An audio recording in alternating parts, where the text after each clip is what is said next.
할렐루야, 평안하셨습니까? 네, 건강하게 잘 다녀온 것 같죠? 네, 이렇게 이사 순방을 하면 사실 정확하게 표현하면 이제 교회 순방이죠. 상무이사회 교회 순방 행사를 하면 한 나흘 동안에 엄청난 거리를 이동을 합니다. 그래서 전국에 있는 교회들을 절반의 교회들, 남쪽에 있는 교회들을 이제 돌아봤고요. 그렇게 교회를 방문하다 보면 성도님들의 사랑을 경험할 일도 많이 있죠. 어느 시골 교회 도착했더니 여자 성도님께서 아이고 이 청국장 이거 한번 먹어봐요. 이렇게 맛있는 청국장 없어요. 그러면서 청국장을 선물해 주셨습니다. 상무이사님들 한 분 한 분마다 한 덩어리씩 다 선물을 해주셨어요. 그래서 초입에 이제 이걸 선물을 받다 보니까 돌아다니는 내내 이제 차에서 그 햇볕이 쨍쨍 내리쬐는데 주차시켜 놓고 이제 뭐 볼일 다 보고 이제 교회에서 이제 여러 가지 의논도 하고 그리고 나와서 문을 탁 여는데 평생에 이렇게 진한 청국장 냄새를 체험한 적은 없던 것 같습니다. 또 어떤 교회 같은 어떤 성도님께서는 이제 여기 커피 맛집이 있는데 커피 좀 한 잔 하실래요? 그래서 이제 또 인도를 해가지고 커피숍에 가서 커피를 마셨는데 사실은 우리 상무이사님들 전체가 다 커피를 즐기는 분들이에요. 그리고서 이제 그 커피를 맛있게 먹었더니 입이 방정이지. 또 다 즐긴다 그러니까 밑에 내려가서 또 원두를 갖다가 한 봉지씩 또 해가지고 또 한 봉지씩 주시네요. 그래서 이제 그걸 또 배낭 안에다 이렇게 넣어가지고 이렇게 집에 와서 딱 여니까 한쪽 옆에서는 청국장 냄새, 한쪽 옆에서는 커피 냄새. 공통점이 있죠. 둘 다 콩으로 만들었다. 그러나 가장 중요한 공통점은 뭡니까? 성도님들의 사랑이 있다. 그 속에. 지난 목요일 제가 없는 동안에 우리 마리아회에서 좋은 곳 다녀오셨다고요? 청남대 뭐 가깝고 자주 가지만 갈수록 또 갈 때마다 새롭죠. 우리 어떤 모 성도님께서 우리 마리아회 사랑하셔가지고 이렇게 배려해준 그런 덕에 이렇게 다녀오실 수 있었던 겁니다. 우리 성도님들의 기도로 이렇게 한 주의 과정을 마쳤고요. 다음 주에도 또 이제 그 북부 지역에 있는 교회들 둘러보게 되는데 많이 기도해 주시기 바랍니다. 예수 그리스도 이름으로 하나님 말씀 함께 나누시 갖도록 하겠습니다. 자, 오늘부터는 이제 새로운 교재로 들어가는 사경이죠. 그래서 그것은 바로 요셉에 대한 그런 내용입니다. 창세기의 후반부는 인물전으로 되어 있는데 다시 말하면 아브라함, 이삭, 야곱 그 다음에 마지막에 등장하는 인물이 바로 요셉이죠. 그래서 4명의 인물이 그들의 삶을 통해서 신앙의 이야기를 엮어가고 있다 이렇게 볼 수가 있습니다. 이 요셉을 다루는 내용은 분량상 굉장히 그 많은 비중을 차지하고 있다 이렇게 이야기할 수가 있습니다. 성경은 왜 이렇게 많은 비중을 차지하면서 요셉 이야기를 다루고 있는가? 이런 질문을 던졌을 때 사실 요셉은 예수 그리스도의 계시적인 상징 인물이다 이렇게 제가 말씀드린 적이 있습니다. 창세기 공부하실 때 기억나시나요? 네, 그래서 요셉은 바로 예수 그리스도의 그림자적인 그런 인물이기 때문에 닮은 점이 많다, 공통점이 많다. 어떤 점에서 공통점이 있다고 그랬죠? 우리 한번 복습을 해봅시다. 아버지의 귀한 아들의 신분에서 그죠? 낮아졌죠. 종의 신분으로. 우리 예수 그리스도께서도 하나님의 아들이라고 하는 그런 귀한 신분의 자리를 내려놓으시고 낮아지셨죠. 자, 그래서 낮아졌다 하는 이 차원에서 공통점이 있다. 그다음 두 번째는 뭡니까? 은 20의 종으로 팔렸어요. 요셉이. 근데 우리 예수님께서도 은 30에 팔리는 그런 일을 당하지 않습니까? 말하자면 인신매매 당한 거예요. 인신매매. 그 다음에 세 번째 또 공통점은 뭐예요? 청국장과 커피의 공통점을 대답을 잘하신 분은 이 대답도 잘하실 것으로 생각합니다. 세 번째 공통점은 뭐냐? 종의 신분으로 그렇게 전락해 버렸다. 우리 예수님도 빌립보서에 보면은 종의 형체를 가져 이렇게 표현하고 있죠. 네. 종의 형체를 가졌다 이렇게 표현하고 있습니다. 그다음 네 번째 공통점은 뭐예요?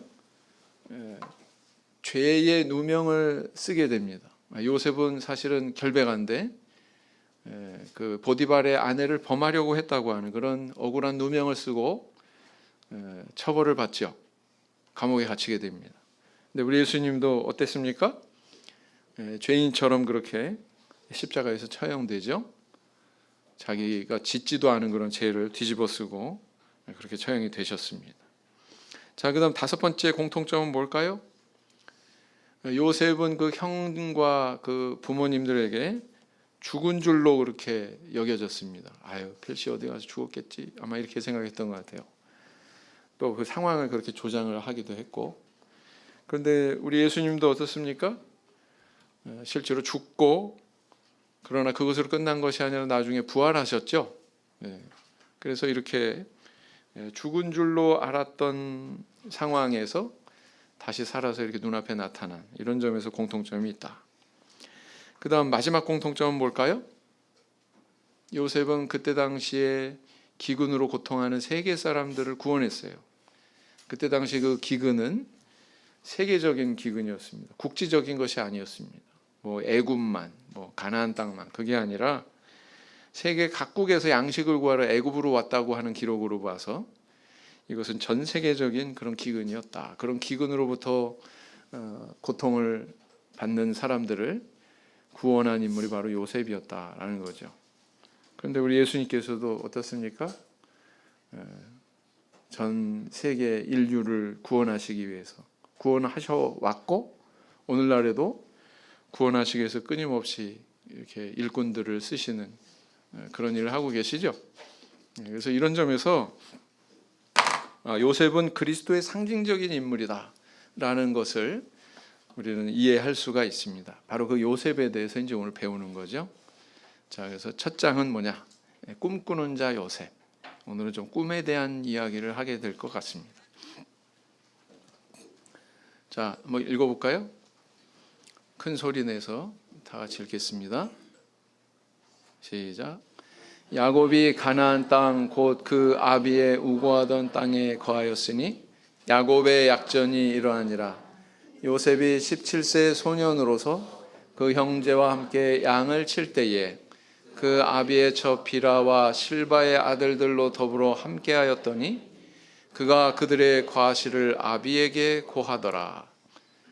요셉은 노년에 얻은 아들이므로 이스라엘이 여러 아들보다 그를 깊이 사랑하여 위하여 채색옷을 지었더니 그 형들이 아비가 형제들보다 그를 사랑함을 보고 그를 미워하여 그에게 언사가 불평하였더라.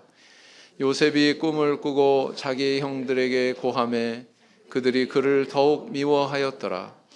요셉이 그들에게 이르되 청컨대 나의 꾼 꿈을 들으시오. 우리가 밭에서 곡식을 묵더니 내 단은 일어서고 당신들의 단은 내 단을 둘러서서 절하도이다. 그 형들이 그에게 이르되 내가 참으로 우리의 왕이 되겠느냐? 참으로 우리를 다스리게 되겠느냐? 하고 그 꿈과 그 말을 인하여 그를 더욱 미워하더니 요셉이 다시 꿈을 꾸고 그 형들에게 고하여 가로되 내가 또 꿈을 꾼즉 해와 달과 11별이 내게 절하도이다 하니라. 그가 그 꿈으로 부형에게 고하매 아비가 그를 꾸짖고 그에게 이르되 너의 꾼 꿈이 무엇이냐? 나와 내 모와 내 형제들이 참으로 가서 땅에 엎드려 내게 절하겠느냐? 그 형들은 시기하되 그 아비는 그 말을 마음에 두었더라.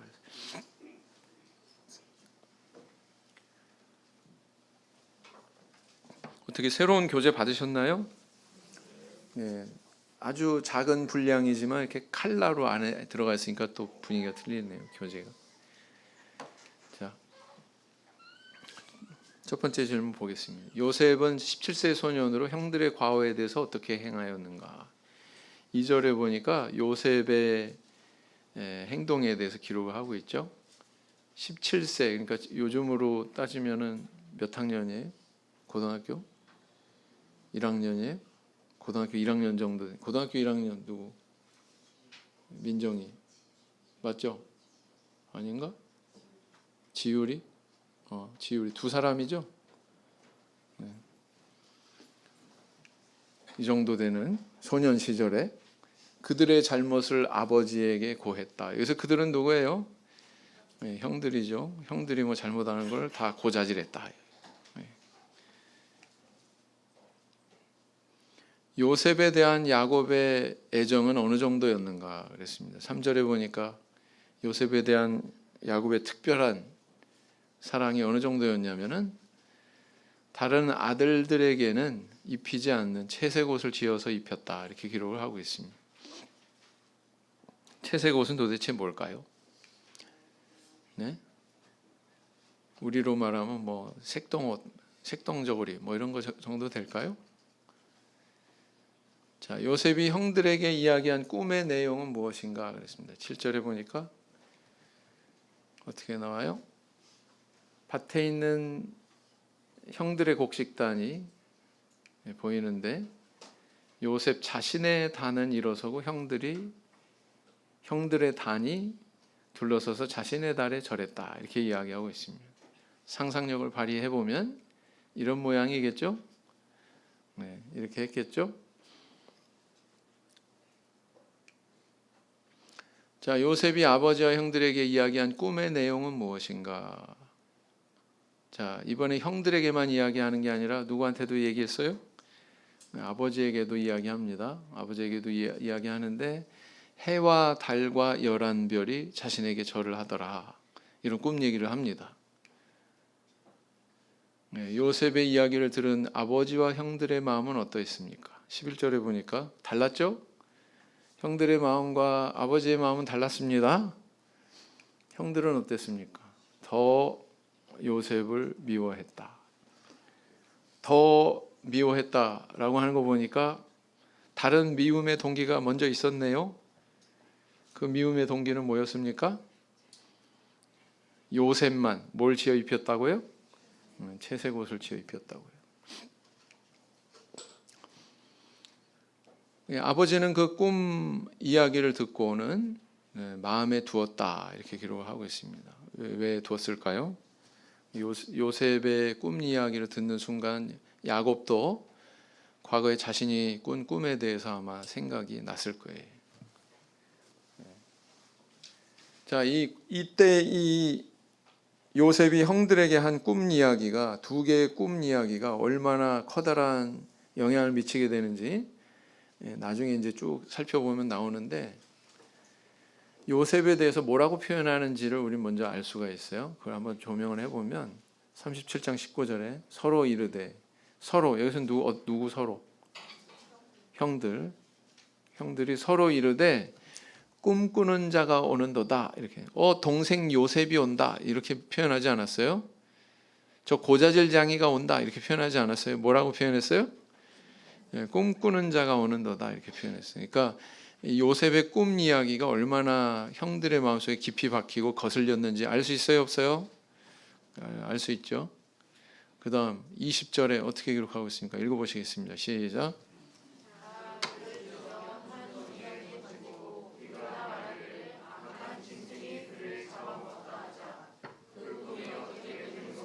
우리가 볼 것이니라 하는지라. 이렇게 형들이 어느 날 이제 요셉을 구덩이에 빠뜨리기 전이죠. 종으로 팔아버리기 직전에 한 대사입니다. 이게 형들이 뭐라고 그러냐면은 그 꿈이 어떻게 되는 것을 우리가 볼 것이니라 이렇게 표현하고 있단 말이에요. 그러니까 형들한테 이렇게까지 꿈 이야기가 깊이 박혔었구나, 마음속에 깊이 박혔었구나라는 사실을 알 수가 있다는 거죠. 그 사실 이 꿈 이야기 때문에 요셉의 인생이 소용돌이치게 됩니다. 세계 기독교 박물관에 소장되어 있는 채색옷의 골동품이에요. 예. 이걸 채색옷이라고 주장하는 사람도 있고, 또 어떤 사람은 아니야, 요셉이 입었던 그 채색옷이란 소매가 긴 속옷을 가리켜, 또 이렇게 이야기하는 사람도 있습니다. 만약 그렇다면 이걸 채색옷으로 번역하는 것은 별로 바람직하지 않겠죠. 만약에 이제 어떤 사람이 이 채색옷을 입었다고 하면은 그 사람은 왕족으로 간주가 됐다, 귀족, 왕족으로 간주가 되었다라는 것입니다. 그래서 야, 아버지가 참 이 요셉을 귀하게 여겼구나라는 사실을 반영하는 거거든요. 네. 옷이 소매까지 이렇게 늘어뜨려지고 막 긴 옷은 육체 노동하는데 불편할까요? 편리할까요? 불편하죠. 사실은 이 옷의 소매 길이도 고대 시대 때는 그 사람의 신분을 대변해 줍니다. 지체가 높은 사람, 막 육체 노동 안 하고 그냥 뭐 이리저리 거드름 피우면서 그렇게 다니는 사람들, 막 길게 늘어뜨리고 그런 사람은 이제 고귀한 신분이다, 이렇게 이제 간주를 한 거죠. 반면에 이제 짧고 노동 같은데 좀 익숙할 수 있도록 그런 복식을 가진 사람들은 사실 귀한 신분의 사람은 아니었다라는 것입니다. 자, 그래서 한번 생각해 보세요. 꿈 이야기도 들었어요. 이런 채색 옷을 입혔던 그 왕족이나 입히는 그런 옷을 입혔던 요셉에게 형들이 꿈 이야기를 들었습니다. 절한대요. 자기한테 절한답니다. 이런 얘기를 들으니까 심기가 편했어요? 안 편했어요? 편할 리가 없죠. 그러니까 더더욱 막 이제 이 상승작용을 하는 거죠. 더 밉고 더 식이 나고 저놈이 이제 갈 때까지 가는구나, 막 이런 생각이었을 겁니다.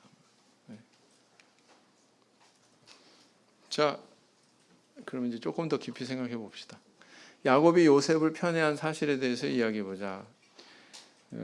부모님들이 하는 대표적인 거짓말이 있죠. 뭐예요? 10손가락 깨물어서 안 아픈 손가락 없다, 그죠? 근데 고쳐서 얘기하자면 더 아픈 손가락 있다, 맞습니까? 어디에 더 마음이 가요? 자녀들 중에서 반드시 연약하고, 그죠? 부모의 손길이 더 가야 될 것 같은 그런 자녀가 있습니까, 없습니까? 그러할지라도 겉으로 드러내고 막 이렇게 편애하고 그런 모습을 보이는 것은 사실은 부모로서 대단히 지혜롭지 못한 처신이다, 이렇게 볼 수가 있습니다. 그래서 10손가락 깨물어도 안 아픈 손가락 없다, 이 말을 표현을 하셔야지 제가 더 아프다 이렇게 표현하면 안 됩니다. 그러면 왜 안 되느냐? 이게 성인이 돼서도 마음이 안 풀어져요. 뭐 명절이나 아니면 나중에 이제 뭐 집안 모임 있고 막 그럴 때요, 앉아가지고 옛날 얘기하고 그러잖아요.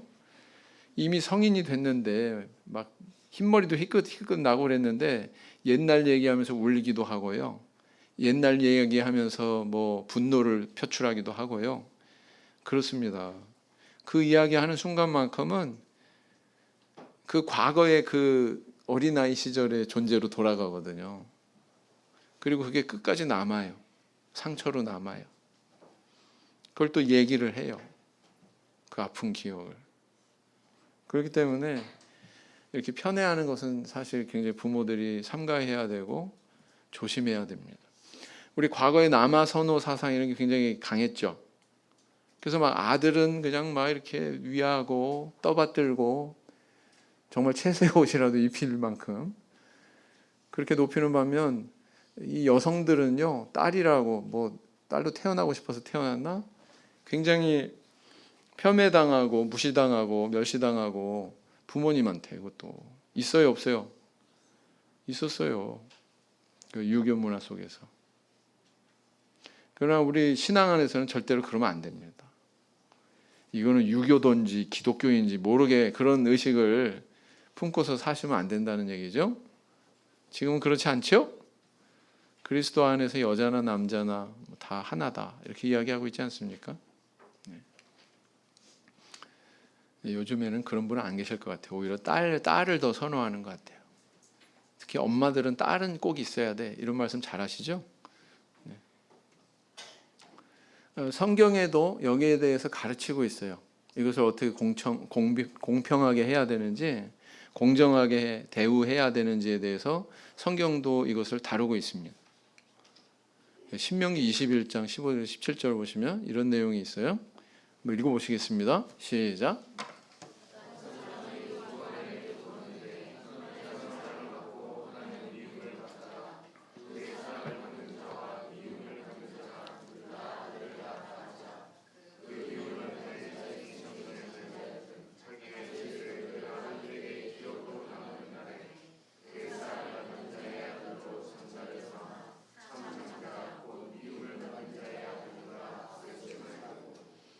반드시 그 미움을 받는 자의 아들을 장자로 인정하여 자기의 소유에서 그에게는 두 몫을 줄 것이니 그는 자기의 기력의 시작이라 장자의 권리가 그에게 있음이니라. 그랬죠?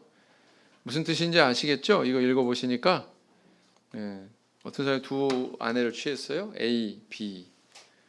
근데 내가 별로 성경에서 누구를 예로 들 수 있을까요? 레아와 라헬. 그렇죠? 그런 상황을 상상해 볼 수가 있겠죠. 내가 좋아하지 않는, 사랑하지 않는 아내의 자녀에 대해서 여기가 장자면 내가 미워한다고 해서 차별 대우하지 마라 라는 겁니다. 실질적인 장자면 실질적인 장자 대우를 해줘라 이렇게 이야기하고 있죠. 네. 성경에는 이런 것까지도 다루고 있다라는 것을 알 수가 있습니다.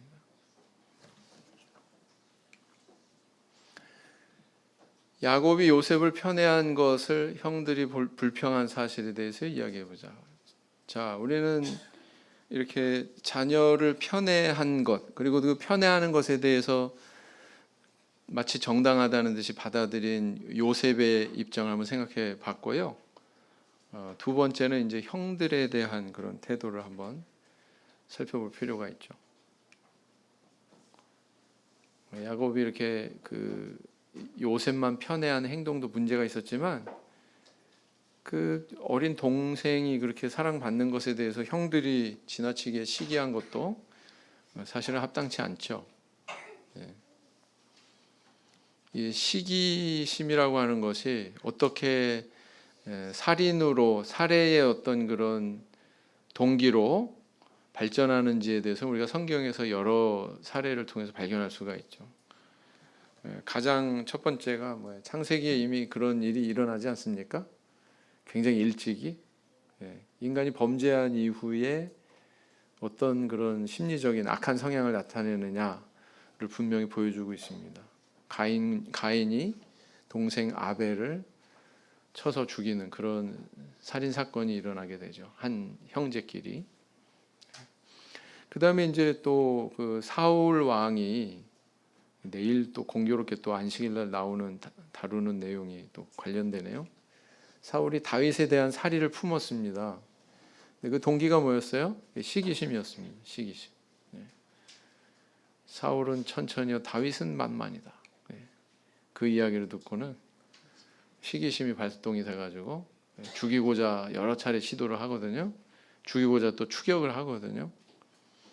그래서 이런 것을 보면 이런 악감정은, 부정적인 감정은 조심해야 된다. 이런 것들은 경계해야 된다라는 것을 알 수가 있습니다. 창세기 4장 5절 또 8절 이렇게 두 구절 읽어보실까요? 시작. 가인과 그 재물은 연락하지 아니하신지라. 가인이 심히 분하여 안색이 변하니 가인이 그 아우 아벨에게 고하니라. 그 후 그들이 들에 있을 때에 가인이 그 아우 아벨을 쳐 죽이니라 그랬어요. 왜 하나님께서는 가인의 제사를 연락하지 않았을까요? 어떤 사람들은 오해합니다. 하나님께서는 육식을 좋아하신다. 그거 아닙니다. 가인은 곡식으로 하나님 앞에 제사 드리고 아벨은 동물로 양으로 그렇게 하나님 앞에 제사 드리고 근데 아벨의 제사만 연락했다. 그러니까 하나님은 육식을 좋아하신다. 그거 아닙니다. 그렇죠? 이 학생반 목자님한테 어떻게 배웠어요 그때? 기억나요? 가인의 제사는 왜 거절하시고 왜 아벨의 제사만 연락하셨다고요? 잠자는 시간을 줘도 가인은 그 하나님께서 나중에 꾸짖는 이야기를 통해서 미루어 볼 때 평상시에 하나님 앞에 제사를 드릴 만한 합당한 행실, 합당한 그런 신앙의 생활을 했다 안 했다? 안 했다. 그런 상태에서 제사를 드렸기 때문에 연락하지 않으셨다.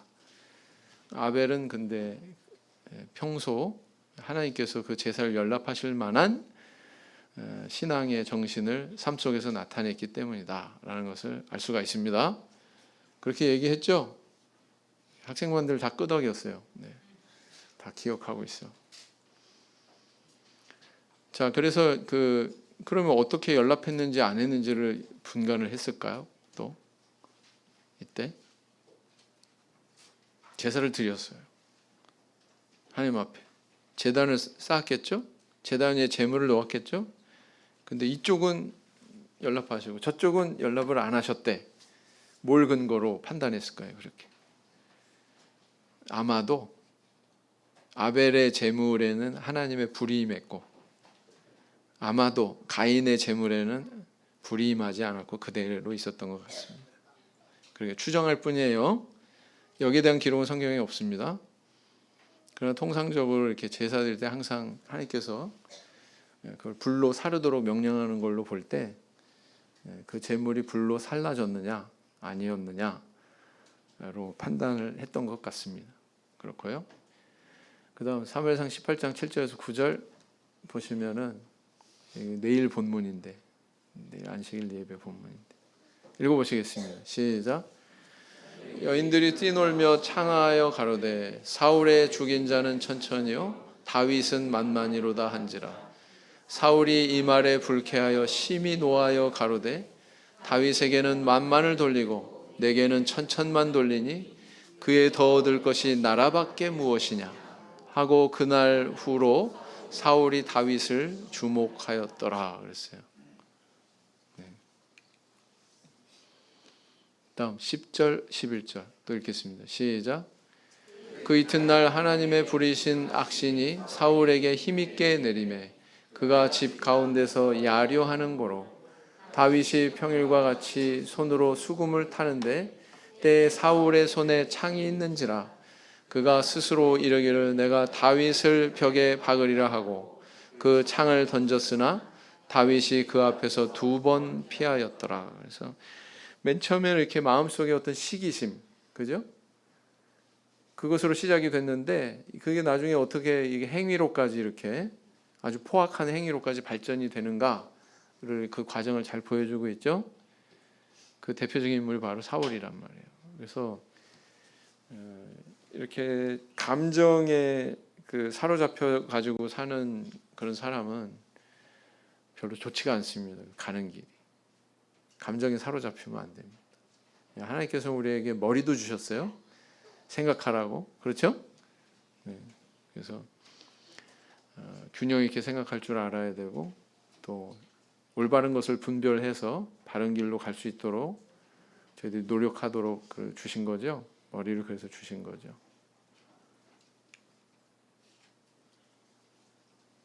세 번째, 요셉의 꿈대로 성취된 사실을 살펴보고 이야기해보자. 요셉의 이 꿈 이야기가 이제 형들에게도 들려지고 또 아버지한테도 또 꿈 얘기를 두 번째 꿈 이야기를 들려주고 그렇게 했는데 실제로 이 꿈대로 성취가 됩니다.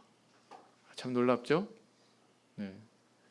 첫 번째 언제 성취되느냐? 요셉의 형들이 애굽에 처음 내려갔을 때, 양식과로 처음 내려갔을 때, 그때 이미 요셉은 총리가 됐죠. 네. 그때 그 앞에 가서 절했다고 성경은 분명히 기록을 하고 있습니다. 자, 그다음에 이제 두 번째 절을 하게 되는데 그것은 바로 두 번째 애굽에 내려갔을 때, 양식이 떨어져서 두 번째 애굽에 내려가서 양식을 다시 구하려고 할 때 그때 다시 또 이제 머리를 조아리고 절하는 그런 내용을 기록을 하고 있습니다. 그다음 마지막으로 언제 그 요셉에게 형들이 절하느냐? 은잔이 발각돼서 베냐민의 자루에서 은잔이 발견이 되죠. 그래가지고 전부 다 도둑으로 몰려가지고 사실은 이것은 요셉이 은밀하게 기획한 거였죠. 나중에 배우실 건데 그 은잔이 발각돼 가지고 이렇게 체포가 되었더라라는 것입니다. 그때 이제 요셉 앞에 나가서 절했다고 이렇게 기록을 하고 있습니다. 이 참 성경이 재밌어요. 그냥 그 앞에 엎드렸다 뭐 이렇게 표현하지 않고 요셉 앞에 나아갔다 뭐 이렇게 표현하지 않고 엎드려 절하네 이렇게 표현하고 있단 말이에요. 꿈대로 됐다 이걸 지금 얘기해주고 싶은 거예요. 자, 읽어보시겠습니다. 시작.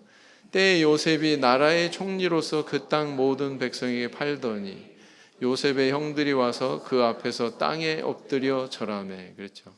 이게 첫 번째 만남. 두 번째 양식 떨어져서 두 번째 내려갔을 때 시작. 요셉이 집으로 오매 그들이 그 집으로 들어가서 그 예물을 그에게 드리고 땅에 엎드려 절하니 그랬어요. 예물을 왜 줬어요? 아유 우리가 모르고 돈 지불 안 하고 왔네요. 이것까지 받으세요. 그러고 이제 예물을 드린 거죠. 44장 14절 베냐민의 자루에서 은잔이 발각되었을 때 나중에 이제 요셉 앞에 나아가서 이렇게 씁니다.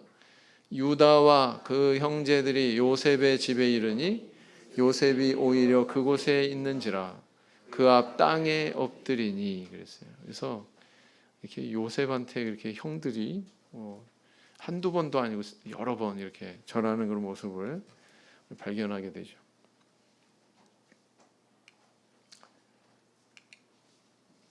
그러니까 요셉의 꿈은 어떤 꿈이다? 하나님이 주신 꿈이다. 개꿈이 아니다.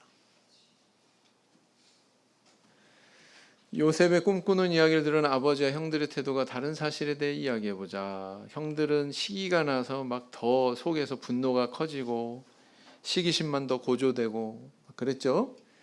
감정만 더 커졌는데 이 아버지는 그것을 유념해서 들었어요.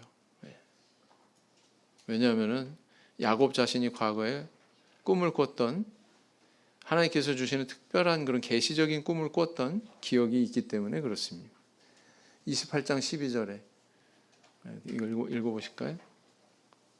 시작. 꿈에 본즉 사닥다리가 땅 위에 섰는데 그 꼭대기가 하늘에 닿았고 또 본즉 하나님의 사자가 그 위에서 오르락 내리락 하고 이게 이제 밧단아람으로 형을 피해서 달아날 때에 그가 밤에 돌베개하고 자다가 꾼 꿈이었죠. 하나님이 주신 꿈이라는 것을 그는 이미 체험했습니다. 그 다음 31장 11절 시작. 꿈에 하나님의 사자가 내게 말씀하시기를 야곱아 하기로 내가 대답하기를 여기 있나이다 하매 야 너 네 고향으로 돌아가라 이렇게 하나님께서 또 말씀하십니다. 밧단아람 외삼촌 집에서 고향으로 돌아간 것은 야곱 혼자서 움직인 게 아니에요. 뭐가 있었어요? 하나님의 지시가 있었습니다. 꿈을 통한 지시가 있었어요. 그걸 알아야 됩니다. 자, 그래서 이렇게 성경에 여러 인물들이 꿈꿨다 이런 얘기가 있으니까 신앙인은 자연스럽게 다 꿈꾸나 보다. 나도요 꿈을 꿨는데요. 뭐 여차저차 해서 그런 거 다 믿으면 돼요, 안 돼요? 네? 네, 하나님이 주시는 계시적인 꿈도 있습니다. 근데 마귀로부터 오는 개꿈도 있습니다. 그런 거 너무 의지하고 그런 것에 대해서 신뢰하고 그러면 돼요, 안 돼요? 큰일 납니다. 큰일 나요. 그런 것에 대해서 바르게 분별할 줄 알아요. 성경에 보면 이 거짓 꿈에 대해서도 경고를 하고 있거든요. 예레미야 29장 8절을 보시겠습니다. 읽으실까요? 만군의 여호와 이스라엘의 하나님이 이같이 말하노라. 너희 중 선지자들에게와 복술에게 혹하지 말며 너희가 꾼 바 꿈도 신청하지 말라. 신청하지 말라는 것은 경청하지 말라 이런 뜻입니다. 스가랴 10장 2절 시작. 대저 드라빔들은 허탄한 것을 말하며 복술자는 진실치 않은 것을 보고 거짓 꿈을 말한즉 그 위로함이 헛됨으로 백성이 양같이 유리하며 목자가 없으므로 권고를 당하나니 그랬어요. 그래서 이 거짓 선지자들이 전하는 거짓 꿈도 있다 없다? 있다. 우리 교회 어떤 여집사였던 분이 맨 꿈 얘기만 하는 거예요. 교회에 오면 다른 신도들하고 내가 꿈을 꿨는데 뭐 목자님께서 뭐가 어떻게 되고 뭐 목자님이 뭐 뱀으로 어쩌고 저쩌고 막 이런 얘기를 하는 거예요. 그런 얘기 귀 담아 듣다가 같이 한꺼번에 나간 사람들도 있어요. 큰일 납니다. 어떤 꿈은요 정말 하나님 말씀에 일치되게 나중에 지나고 보니까 이게 하나님께서 주셨던 계시적인 꿈이구나 라고 수긍할 수 있는 것도 있는 반면 사람 미혹하고 시험에 빠뜨리게 할 수 있는 꿈도 있다 없다? 있습니다. 그래서 꿈 얘기 많이 하면 안 됩니다. 꿈 얘기하지 마시고 성경을 보십시오. 오늘날에 하나님께서 우리에게 계시해 주시는 것은 대부분 말씀을 통해서지 특별하게 꿈을 통해서 그 꿈이 말씀과 일치하는지 안 하는지에 대해서 분별할 줄 알아야 돼요. 말씀에 일치한다면은 그건 하나님께로부터 온 것이죠. 말씀에 일치하지 않는다면 경계해야 됩니다. 그렇다.